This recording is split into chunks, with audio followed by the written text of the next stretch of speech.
Hello everyone, dear viewers and listeners of IDR Radio and TV, this global think tank.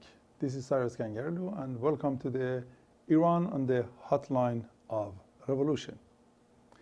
Today is Tuesday, November 15, 2022, equal to 24th Aban of 2581 and 61st day or second month of protest and a strike by the heroic people of Iran against the occupying regime in Iran. According to the Guardian, Iran has issued its first death sentence over the protests that have shaken the country's clerical leadership. As a rights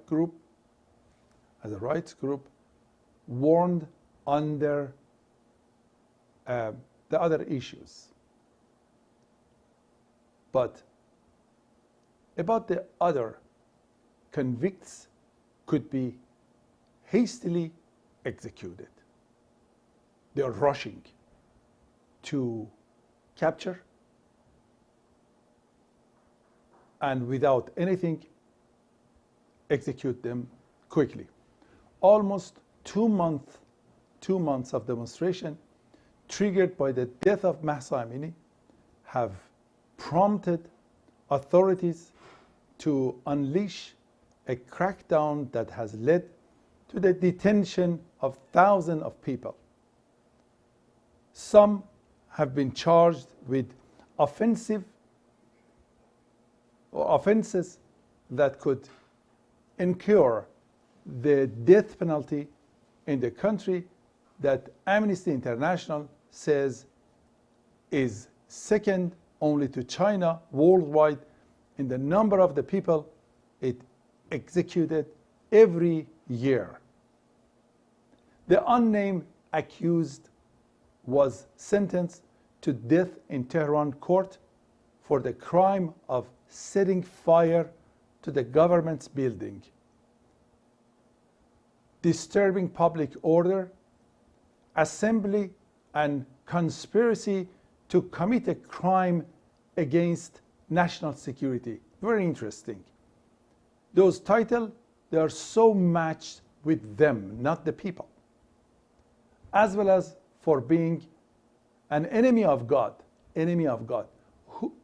It's very funny. Who can indicate that who is the enemy of God and who is the friend of God? Which one of the issues that they are under that title will kill and execute is an enemy of God and corruption on earth. On earth, even it goes further than the border of Iran, which the judiciary website Mizan Online reported on Sunday. Another court in Tehran sentenced 5 others to prison term of between 5 to 10 years for gathering and conspiring to commit crimes against national security. Now they're talking about the national, which based on their ideology, there is no nation of Iran. Against the national security and disturbing public order, Mizan says. This month, 272 of Iran's 290 lawmakers demands that the judiciary apply death penalty in an eye for an eye. Retributive justice against those who have harmed people's lives and property with bladed weapon and firearm. That's very interesting. While it is completely the opposite, and the people of Iran do not have weapons, and while protesting peacefully, they are killed by the government in the most brutal way. Mahmoud Amiri Muqaddam, the director of the Norway-based NGO Iran Human Rights, says at least 20 people were facing charges punished with the death, according to official information. We are very concerned that the these death sentences may be carried out hastily, he said. The international community must send a strong warning to the Iranian authorities that implementation of death sentence for protesters is not acceptable and will have heavy consequences.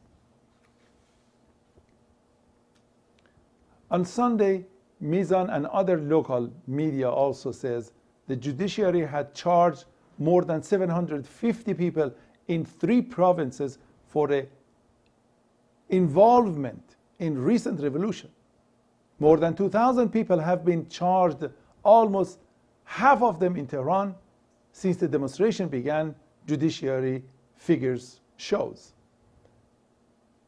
The crackdown has also led to the arrest of dozens of activists, journalists, and lawyers who continued detention has caused an outcry abroad.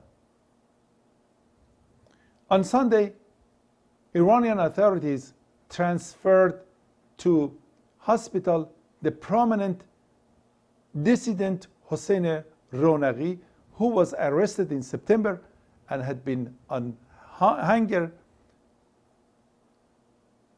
and also hunger strike for more than 50 days. More than 50 days on a hunger strike, which his brother mentioned about this issue. Ronaghi was taken to Evin prison after his arrest on 24th of September.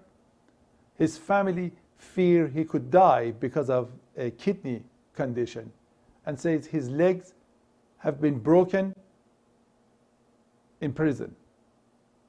The day before, his brother says he had been moved to the Day General Hospital, day not as a day, as a month of Iran, in Tehran. Hossein was taken to one of the department of the day hospital. Hassan Rouhani wrote on Sunday saying his parents had been prevented from seeing their own son. His life is in danger. According to the NGO Iran Human Rights, at least 326 people have been killed by the security forces as a result of the nationwide protest. Of course, this number that I mentioned is based on the standard news agency, but the reality, which the people from the street, they are in touch with us through our own people. This is the formula. Whatever they say, you multiply it by 4, maybe by 5. It is not 326. It's way more than that. This figure includes at least 123 people killed in province of Sistan Baluchistan on Iran's southeastern border with Pakistan.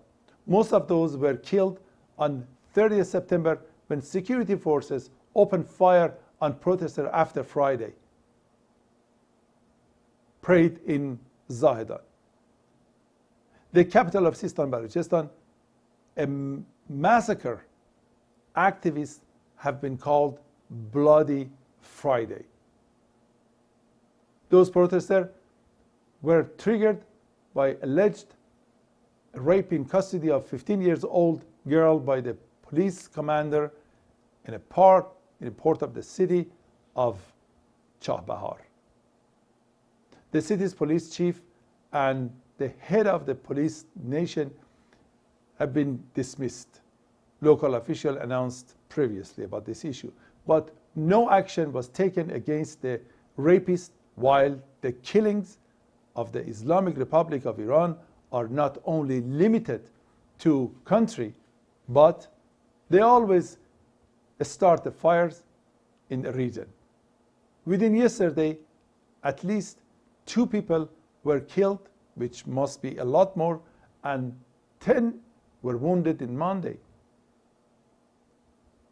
Where rockets and drones hit the headquarters of Iranian Kurdish parties in the autonomous Kurdish region of neighboring Iraq.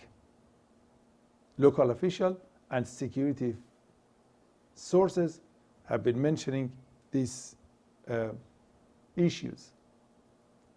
Iran's semi-official Fars news said the country's Revolutionary Guard had attacked the bases of terrorist group. It's very interesting. In the Kurdish region of Iraq with missiles and drones.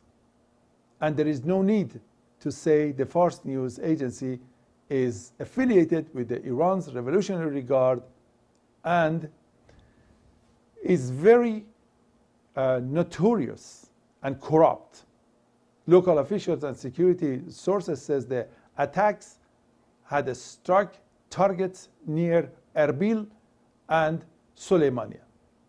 The hospital officials in the Iraqi Kurdish city of the Khoi told Reuters that 2 or more people were killed and at least 10 people has been wounded in strikes.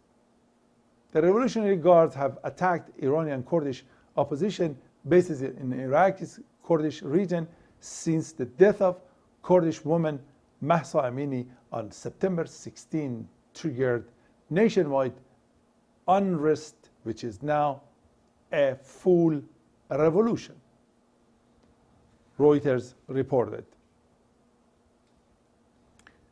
On the other hand, grassroots groups have called for the protest across the country for November 15, 16, and 17, while most of the action on Sunday was taking place at numerous campuses with the students staying sit-ins and canceling classes in a solidarity with the revolt against the Islamic Republic regime.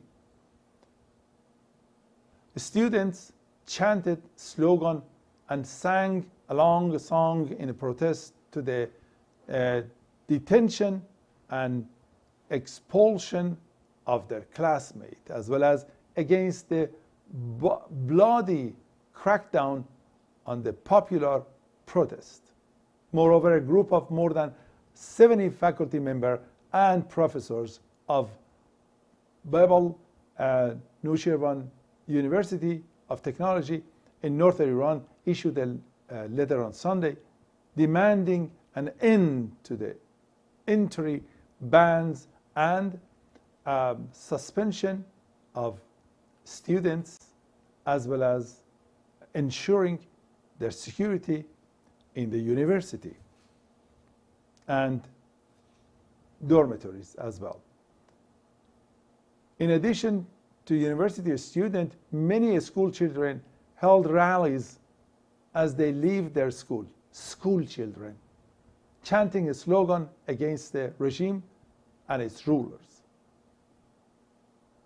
In a joint call by the youth of Tabriz, Zanjan, Isfahan, Mashhad, Ahvaz, Gurgan, and Babol have urged people to pour into the street on the anniversary of this killed in November 2019 on Tuesday. We will start from high schools, university, and markets and continue with neighboring centered gatherers to move to main square of cities. Read part of the statement. A series of nationwide protests in Iran, sometimes known as Bloody November, took place in 2019 initially triggered by 50 to 200% increase in fuel price, but the demonstration quickly turned into the calls for the overthrow of the government and Supreme Leader Ali Khamenei. According to the report by the rights group, and at least 3,000 protesters were killed, which this is cutting the numbers by half, which was 6,000 or more. Killed by the Islamic Republic security forces from November 15 to 17, and nearly 20,000 arrested, Reuters, and at the time reported 1,500 deaths.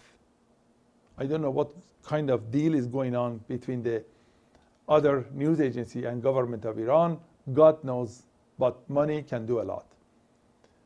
Since the current uprising began against Iran's clerical regime almost 2 months ago, following the death of Mahsa Amini in police custody, numerous calls have been issued by groups, institutions, guilds, and associations for demonstrations, gatherings, and strikes. Also on Sunday, Iran's judiciary charged more than 750 people in 3 provinces for participating in a revolution. More than 2,000 people had already been charged, nearly half of them in the capital of Tehran, since the demonstration began in mid-September. They face accusations including incitement of murder, harming security, pay attention to the titles, incitement of murder, harming security forces, propaganda against the regime, and damaging public property, the judiciary Mizan online news website reported. After the threat by the hardliner lawmakers earlier in the month asking that protesters be sentenced to death, the judiciary signaled its intention to do just that on November 8th. So far, at least 326 protesters, including 43 minors, have been killed and tens of thousands arrested, although the government has not issued any figures.